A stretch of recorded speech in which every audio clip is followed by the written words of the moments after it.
நம்மளோட வருமானத்தை நம்பிதான் நம்மளோட குடும்பத்தோட அடிப்படை தேவைகளை பூர்த்தி செய்ய முடியும் அப்படிங்கிற சூழ்நிலையில நம்ம இருக்கோம் அப்படின்னா நம்மளோட அந்த லாஸ் அவர்சன் அப்படிங்கிற மைண்ட் செட் நமக்கு ரொம்பவுமே முக்கியம், அவசியம், கண்டிப்பா இருக்கணுங்க. இதே ஒருவேளை நம்மளோட அடிப்படை வருமானத்தை நம்பி நம்மளோட குடும்பத்தோட வாழ்வாதாரம் இல்லை, அவங்க சமாளிச்சுக்குவாங்க, சாப்பாட்டுக்கும் தங்குற இடத்துக்குலாம் பிரச்சனை வந்துடாது அப்படிங்கிற சூழ்நிலையில நீங்க இருக்கும் பொழுது நிறைய ரிஸ்க் எடுத்தாதான் ஜெயிக்க முடியுங்கிற உண்மையும் நீங்க புரிஞ்சுக்கிட்டீங்க அப்படின்னா இந்த லாஸ் அவர்சன் அப்படிங்கிற மைண்ட் செட் உங்களுக்கு எதிரி. இந்த லாஸ் அவர்சன் மைண்ட் செட் அப்படிங்கிறது ஒண்ணு இல்லைங்க. ஒரு பிசினஸ் பண்றோம், நமக்கு லாஸ் ஆகாம இருந்தா போதும், லாபம் வருதோ இல்லையோ லாஸ் ஆகாம இருந்தா போதும் அப்படிங்கிற மைண்ட் செட்.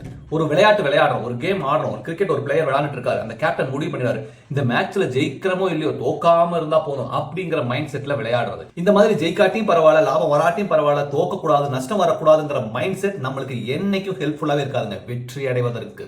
அதனால பெரிய அளவுல ரிஸ்க் எடுக்கணும், பெரிய அளவுல ஜெயிக்கணும் அப்படின்னு நினைக்கக்கூடியவங்களா இருந்தீங்க அப்படின்னா ஒருவேளை இந்த லாஸ் அவர்சன் அப்படிங்கிற மைண்ட் செட் உங்களுக்குள்ள இருந்ததுன்னா இன்னைக்கு உடனே அதை தூக்கி வெளியில போட்டு அது உள்ள இருக்கிற வரைக்கும் நீங்க மேல போக முடியும். கவனமா இருங்க.